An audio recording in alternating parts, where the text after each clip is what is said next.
Hi guys, so today I'm going to talk a little bit more about healing trauma. And if you like this content, please don't forget to like and subscribe. And if you click on the little bell, then you will get alerted as new content becomes available. So I'm in the middle of a clinical trauma certification and I'm learning a lot about trauma. And I just wanted to share with you guys a little bit about what I'm learning and then also share a little bit of my personal story of trauma so I can give you some context. So I grew up with I don't know if you guys know anything about ACE. It's an ACE score. It's adverse childhood experiences, and you can easily figure out what your ACE score is by going online. There's just 10 questions.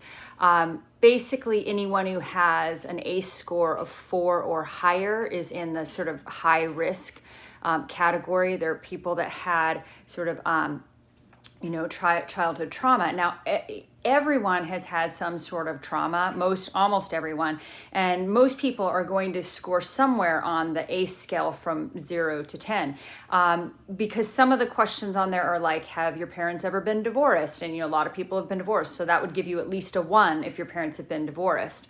Others are, before you were 18, did you ever experience, were you ever afraid of being hit, slapped, punched, any sort of physical? Or another one I think is if you were afraid of being belittled or ignored or shunned. There's just all these questions. You can go ahead and check it out yourself to figure out what your ACE score is. But in general, with the latest research on trauma and PTSD and complex PTSD is showing is that people that have a higher ACE score, adverse childhood experiences, are more likely to develop, PTSD. So it's interesting. I thought about this, that if somebody's applying for the military, they should be screening people to see what their ACE score is. And if it's really high, they shouldn't be putting these people on the front lines. But of course, unfortunately, with the way that our sort of industrial complex works is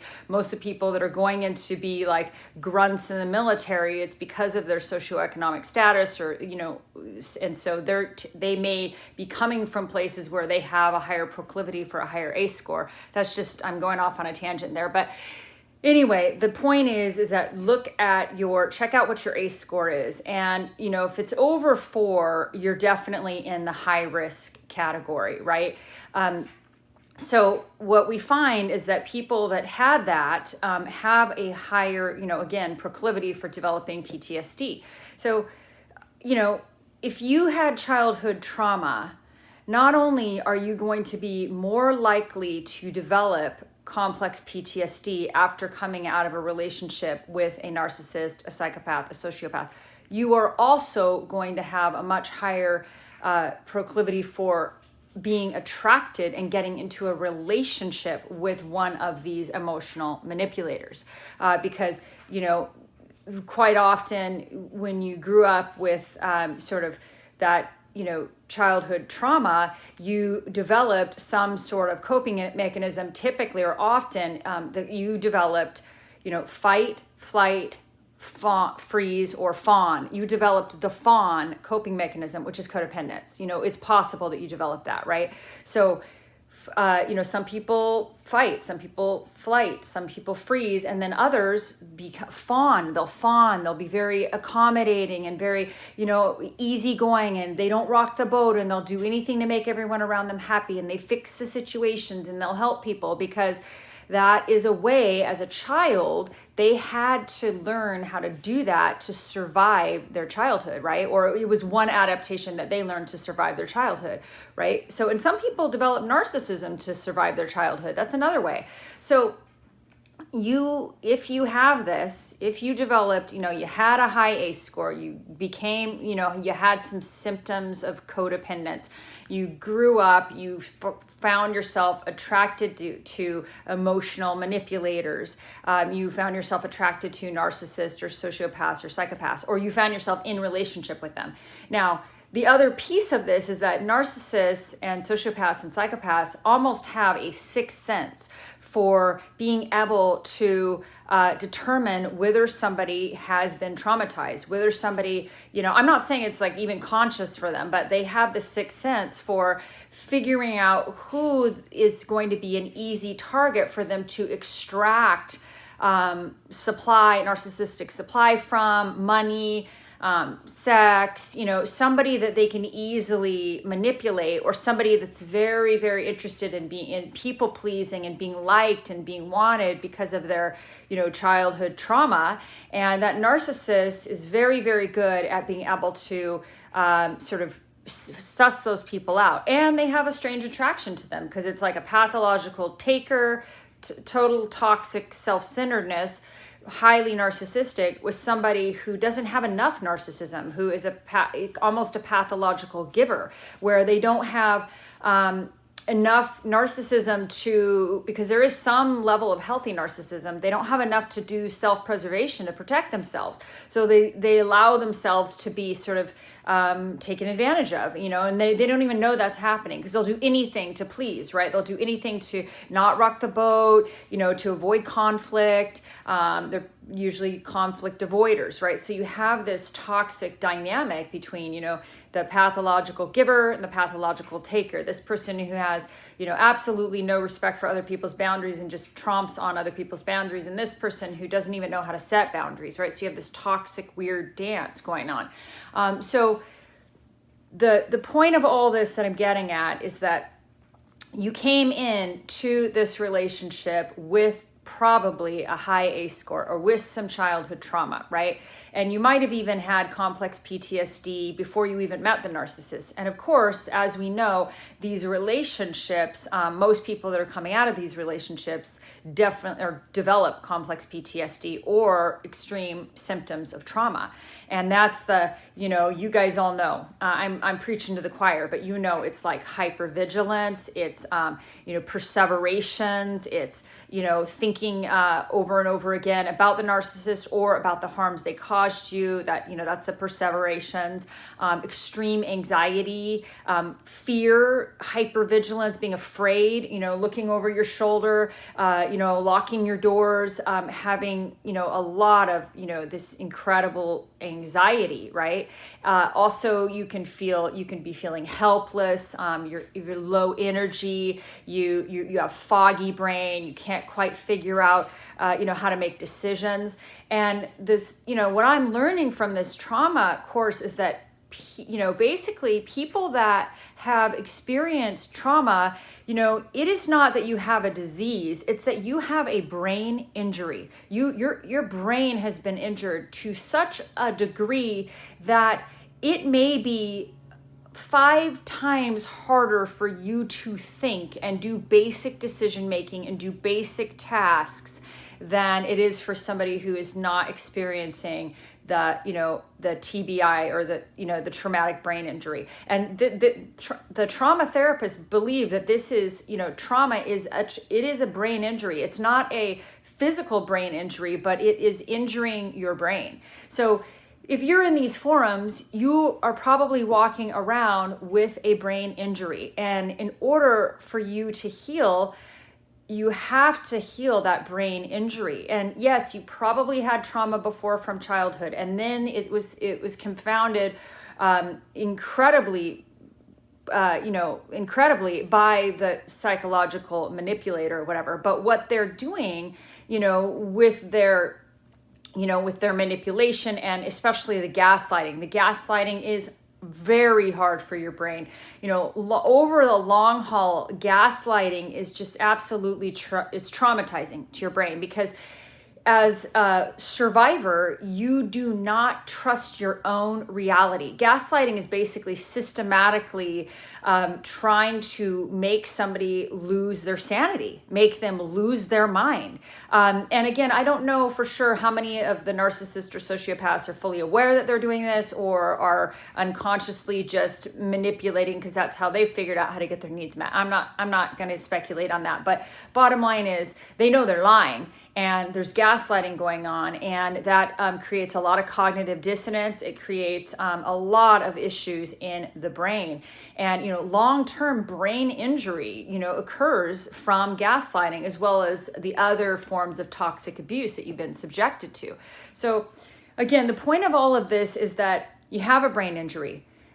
You may have even had it before you met the narcissist. It is much worse after the narcissist. And some of you may not have had childhood trauma and you met a narcissist and you got the brain injury specifically from the narcissist. That's also possible. So you've got to heal this brain injury, and it is a process. But if there's anything you take away from this video, and I'm going to just keep sharing what I'm learning from this trauma certification. I'm going to keep sharing because I think it is very helpful. Some of the stuff I've learned has been, crucial.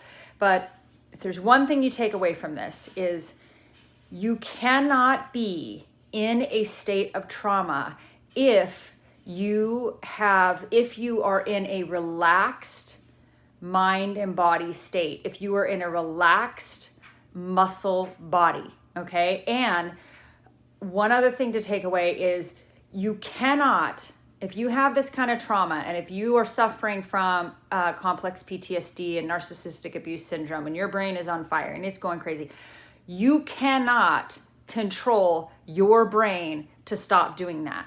You can't. What you have to do is forget the brain. Don't focus on the brain. Don't focus on trying to fix your brain. Focus on fixing your body. Fix your body first, and your brain will follow. So with your body, this is some just small things, obviously meditation, obviously yoga, these are all things that will bring your body into a relaxed muscle state. It will slow down your nervous system. It will calm and soothe your nervous system. And once your nervous system is calm and soothed and in a relaxed state, then your mind can follow, right?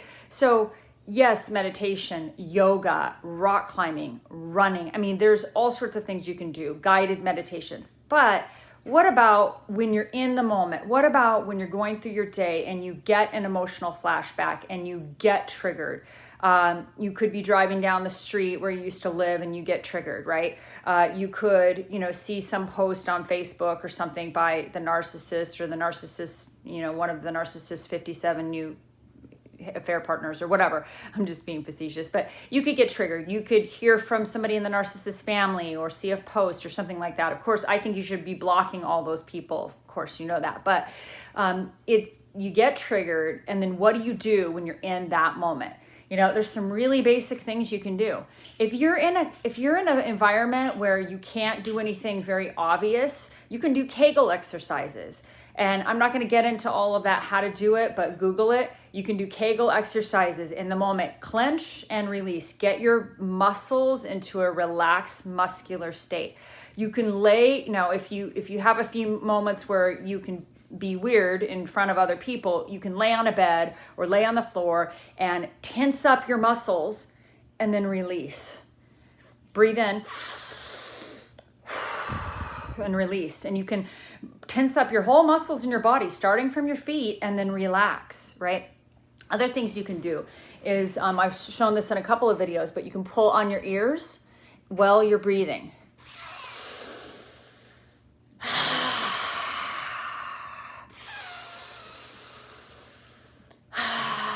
You can purse your lips and do the pursed lip breathing, where you go and breathe out through your nose.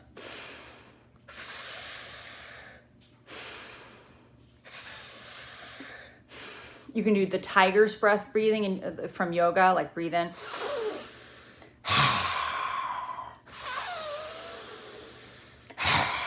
I know I'm being silly, but I don't care. You can cup your face and do some deep breathing while you're cradling your face.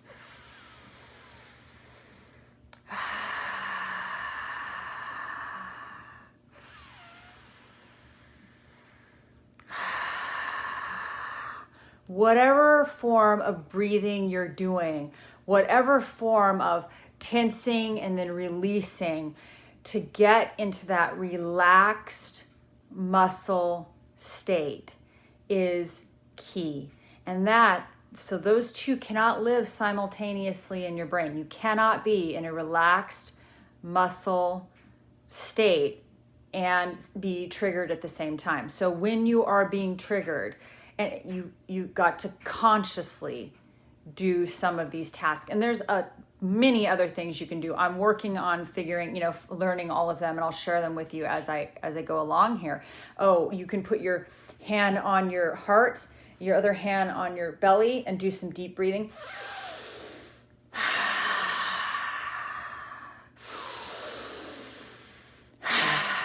Sometimes I do mantras.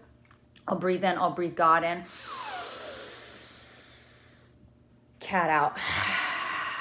God in. Ego out. Or peace in. Anxiety gone. Peace in. Anxiety gone.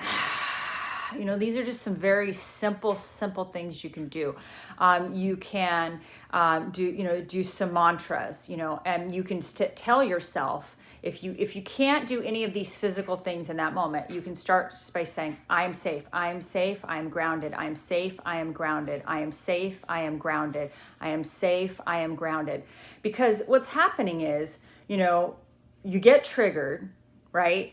And your nervous system and your brain and your body, it's all telling you, something that's actually not true. It's telling you that you are in a dangerous situation, that you are in danger, and it is kicking in your lizard brain, your primitive, the midbrain, and it's saying, I'm in danger, I'm in danger, I'm in danger, and it's fight, flight, freeze, fawn. And it's putting your body and your nervous system, your whole system into the state of high alert, right? But it's actually not true. Like driving by the house where you used to live, you're not in danger. It's just triggering those past memories that were those negative memories that are imprinted in your brain. And you've got to consciously learn how to control your mind, right? You've got to consciously learn throughout your day how to do this. And eventually, I think it's probably like driving a car. Eventually, you will probably get to a place, if you do this enough, where bringing your body into a relaxed muscle state as soon as you get triggered is going to become your habit. And once you do that, you're, very consciously, I think that these triggers are going to be less and less and less and less. And eventually they may just not even come up for you. So again, I'm going to keep sharing what I'm learning. But the one thing to take away from this is, get your body there first and your mind will follow. So your body needs to get into a relaxed muscular state, and that can be done through deep breathing, that can be done through meditation, it can be done through yoga, it can be done through some of these exercises that I just went over with you, and I'm going to learn more and share more with you. Then your mind will start to follow. So forget about trying to get that monkey brain back into a state of normalcy, because basically your amygdala has just been hijacked. That emotional trigger's happening, your amygdala is being hijacked, and your brain is telling you a lie because it's not really true. You're not really in danger. It's just, so you've got to be able to bring this back to a state of relaxed mind and body. So thank you so much. I know this was kind of a long one, but I figured this was really worth it to sort of share this with you, to kind of get you guys on this path as best I can of like, how do you heal from this trauma? Yes, we know the narcissists are troubled, right? And they do a lot of horrible things to people, and some of it they do it consciously, some of it maybe it's unconscious, maybe it's their own trauma, I don't know. But bottom line is, yeah, we know all that. We've learned about who they are, we've learned what they are and all that. But your job is to get the focus off of them once you've educated yourself and you've gone through that process, and get the focus back on your healing, because the goal here is for you to heal and become in a state of happiness and joy and peace, and a state of healing that trauma. And maybe you might look back on this, and this might actually be the best gift that you ever had, because if this relationship with this manipulator got you to heal that original childhood trauma and learn a totally new way of being, and learn how to avoid being with these, manipulators, and to spot the red flags and to stay away from them, and to choose people that are good at relationships, to choose people that are available for, emotional intimacy, to choose people that are honest and authentic and that are able to send themselves. If you can heal these parts of you and start using a much different, discernment to pick somebody who's at your level and who's, emotionally well, then what a gift. What a gift this will be to you if it helps you heal your childhood trauma, heal your codependence, and be with, eventually find a fantastic partner. I mean, really, that one day you may look back and be thanking the narcissist for being the catalyst that got you into this journey of introspection and healing. So I hope that you guys are having a wonderful day. I hope you're thriving, and I hope that you're bringing your body into a relaxed muscle state. Have a wonderful day. Bye.